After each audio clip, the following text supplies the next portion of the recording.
한 동굴의 입구에는 많은 구조대들과 부모님들로 보이는 사람들이 이곳에 모여있다. 그들은 애타게 기도하고 있다. 그 안에 4명의 청년들이 무사히 살아나오기를.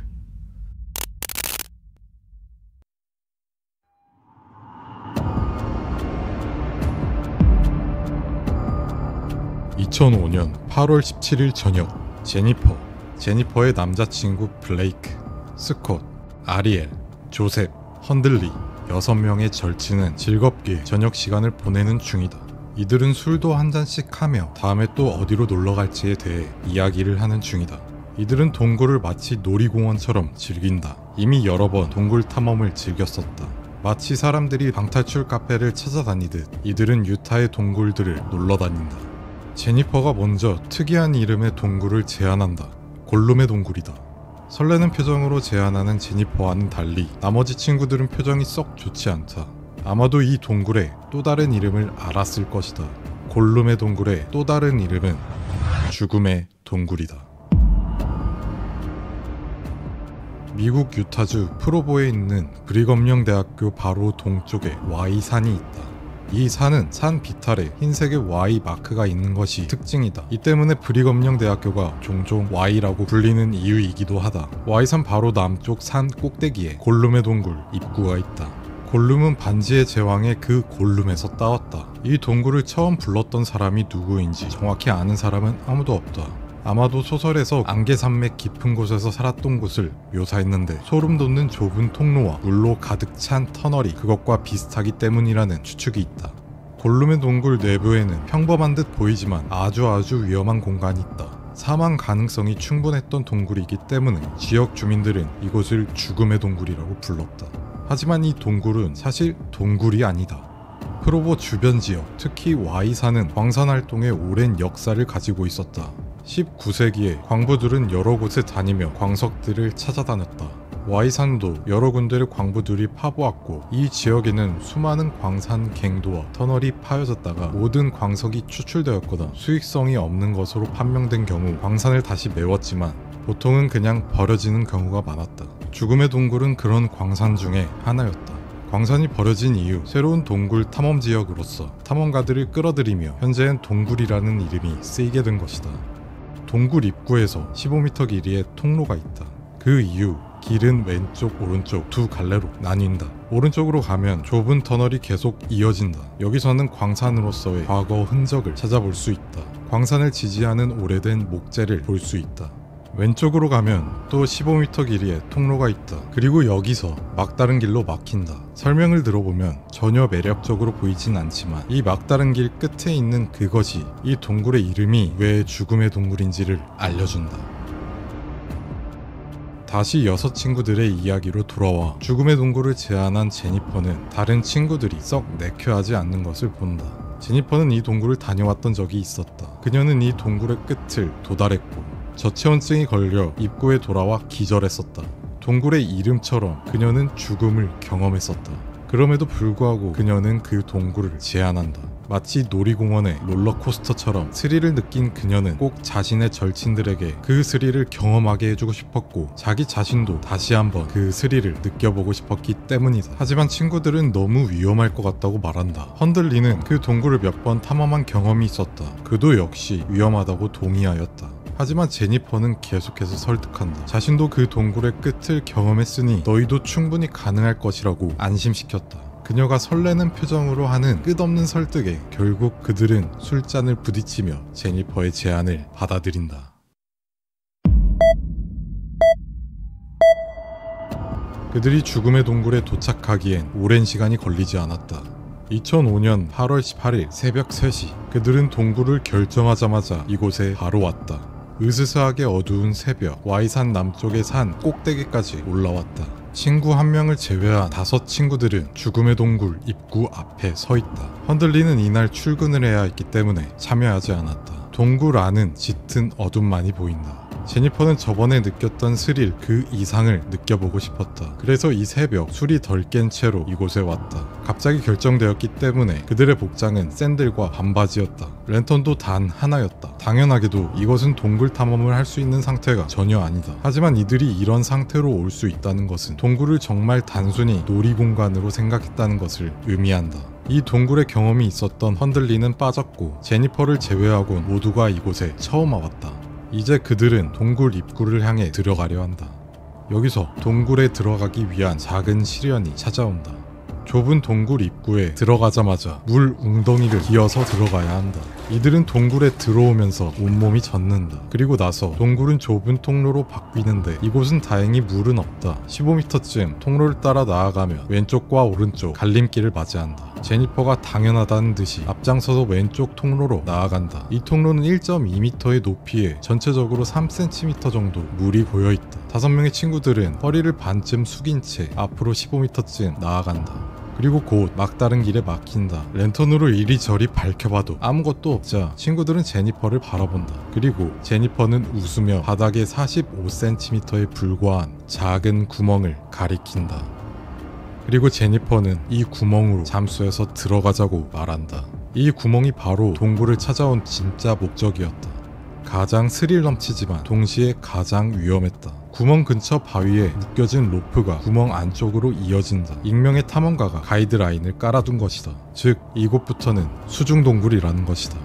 오전 5시 20분 제니퍼가 먼저 구멍으로 들어가려는 그 순간 갑자기 조셉은 무언가 불안해졌는지 자신은 여기서 기다리겠다고 말한다. 그들은 다이빙 장비가 아무것도 없었다. 상의는 벗은 채 샌들과 반바지 차림이었다. 수경, 공기 탱크, 핀 아무것도 없다. 그냥 눈 감고 숨 참고 다이빙해야 한다. 조셉이 이 상황을 두려워하는 건 당연한 반응이었다. 그렇게 조셉을 제외한 4명의 친구들은 수중 터널을 건너려 한다. 첫 번째로 제니퍼가 물속으로 들어간다. 이 안은 1.2m의 높이에 너비는 45cm, 길이가 4.5m인 수중 터널이다. 이 터널은 좁아서 도중에 몸을 돌릴 수 없다. 한번 들어가면 앞으로 끝까지 나아가는 수밖에 없다. 수중 터널 안 4.5m 앞으로 나아가면 1.8m 높이의 신기한 작은 방을 경험할 수 있다. 이 방은 물이 반쯤 차 있어서 내부에서 숨을 쉴 수 있다. 이러한 구조를 에어포켓이라고 부른다. 이 작은 방에는 6명에서 8명 정도가 들어올 수 있었다. 제니퍼가 그렇게 오고 싶어 했던 그 방이었다. 그렇게 제니퍼가 이곳에 들어오면 로프를 한번 당겨 신호를 보낸다. 그렇게 다음 친구가 이곳으로 온다. 한 명씩 4명의 친구가 모두 이곳에 성공적으로 도착한다. 그리고 4명의 친구들은 이곳을 한껏 즐긴다. 당연히 금방 돌아갈 생각은 없었다. 그 누구도 해보지 못한 경험을 했다는 성취감과 그리고 소중한 친구들과 이곳에서 추억을 쌓았다는 생각이 마음을 채웠을 것이다. 서로 웃고 물장구 치고 대화하며 즐긴다. 그들은 이곳에서 한동안 시간을 보내다가 점점 몸에 이상이 오는 것을 느꼈을 것이다. 바로 이 에어포켓의 공기 때문이다. 지구의 대기는 약 78%의 질소와 21%의 산소, 나머지는 아르곤과 같은 소량의 다른 가스로 구성되어 있다. 숲과 같은 곳에서의 산소 농도는 21%이고 지하 같은 곳은 산소 농도가 19%까지 내려간다. 이 경우 판단력에 영향을 미치고 심장 박동수와 호흡수도 증가한다. 이 에어포켓의 산소 농도가 19%였다. 목숨에 치명적인 정도는 아니지만 공기가 한정적인데 이 좁은 곳에서 4명이 숨을 쉬고 있다. 거기에 더해 그들은 숨을 참고 수영을 하며 에너지를 써서 공기 소모가 더욱 빨라졌다. 또한 반쯤 물이 차 있어서 체온이 점점 내려가고 있었다. 무언가가 이상하다는 것을 느끼고 이제 돌아가야겠다고 생각한 그들은 올 때와 마찬가지로 제니퍼가 가장 먼저 물속으로 들어갔다. 제니퍼가 반대쪽에 도착하면 로프로 신호를 보낼 것이다. 그들은 로프가 당겨지는 신호를 기다렸다. 30초, 60초, 신호가 오지 않는다. 이 수중 터널을 건너올 때는 30초 정도가 걸렸었고 일반인이 숨을 참을 수 있는 시간은 최대 1분 30초. 몇 분이 지나도 신호가 오지 않자 어쩔 수 없이 다음 사람이 잠수를 시작했다. 이번엔 아리엘의 차례였다. 아리엘은 숨을 크게 들이마시고 잠수를 시작했다. 수경은 없으니 눈을 감고 수영을 해야 한다. 숨을 참을 수 있는 시간은 정해져 있다. 길어봐야 1분 30초. 손으로 더듬거리며 나아가던 아리엘은 무언가 이상한 물체가 몸에 닿으며 앞을 막는다. 바로 제니퍼의 몸이다. 앞으로 나아가지지 않는다. 당황한 아리엘은 무슨 상황인지 알아내려 감았던 눈을 뜰 수밖에 없었을 것이다. 눈을 떠도 소용없었다. 실트아웃이었다. 심전물들이 눈에 들어와 괴롭힌다. 폐는 타들어가는 듯 말 그대로 숨막히는 고통이었을 것이다. 소리도 지를 수 없다. 다시 돌아갈 수도 없다. 통로가 좁다. 앞을 가로막은 제니퍼를 힘껏 미는 수밖에 없었다. 하지만 안타깝게도 그녀는 친구들 중 제일 힘이 약했다. 그렇게 그녀는 이곳에서 안타깝게 죽음을 맞이했다. 에어포켓 안 2명의 친구는 아리엘마저도 로프의 신호를 보내지 않자 불안한 마음이 커졌다. 이곳에서 오랫동안 호흡을 해서 몸 상태가 더욱 나빠졌다. 그 다음 차례로 블레이크가 잠수를 했다. 블레이크도 마찬가지로 아리엘의 시체에 가로막힌다. 앞으로 갈 수도 돌아갈 수도 없다. 무기력하게 힘이 빠진다. 마지막으로 스콧도 잠수를 하지만 결과는 같았다. 이 작은 구멍 밖 조셉은 4명의 친구들을 기다린다. 30분째. 혹시 친구들이 나오고 있나 랜턴으로 비춰보지만 구멍은 작았고 침전물들과 어두운 동굴 내부 때문에 아무것도 보이지 않는다. 1시간쯤 지나자 더욱 불안해져 동굴을 잘 아는 친구들에게 전화를 해서 이 상황에 대해 물어본다. 오전 6시 25분 친구들에게 무슨 일이 생겼다는 것을 확신한 그는 죽음의 동굴에 나와서 911에 신고했다. 구조대원들은 현장에 금방 도착은 했지만 구멍 속에 들어가기를 주저했다. 죽음의 동굴에 공식적인 지도가 없었다. 따라서 4명이나 들어가서 못 나왔다는 이 구멍을 아무 정보 없이 들어갈 순 없었다. 그래서 펌프를 가져와 구멍 속에 물을 빼냈다. 물을 빼낸 지 4시간째 10시 30분 수위가 낮아지자 차갑게 식은 4명의 친구들을 발견했다. 모두 같은 방향을 바라보고 있었다. 사인은 익사였다. 믿을 수 없는 광경으로 운명을 달리한 청년들을 보며 유가족들이 슬퍼하는 도중 경찰은 따로 모여 이 사건의 의문점에 대해 이야기한다. 그 의문점은 2가지였다. 첫 번째, 선두였던 제니퍼는 왜 죽었는가? 두 번째, 왜 조셉만 살았는가?